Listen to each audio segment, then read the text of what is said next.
tena lehibe indrindra ny fitiavanao iray. Foilaola ilay tokanao nalatsatra ho anay, fa izahay no mbola besiasy tsy mba manofatao minimany. Sarionao zay ho ambany elatrao Jesosy Kristy, ianao fanahy masinao mandapiaro,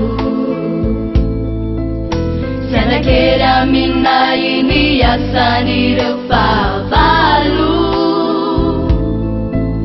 Zay ianao ny sitraponao riray, siaranofo fandeha aram-panay, adio foamela eloka foana tena say. Manoatra no fandesisika amina lalan'ilay diantsika,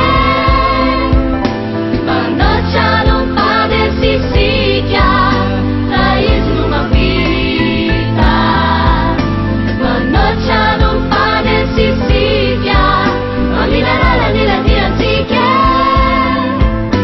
manoatra no fandesisika ka inona no tsy ho vita.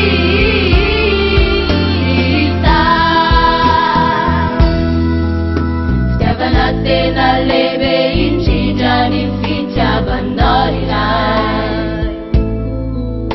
Foinaola ilay tokanao nalatsatra ho anay, fa izahay no mbola besiasy tsy mba manofatao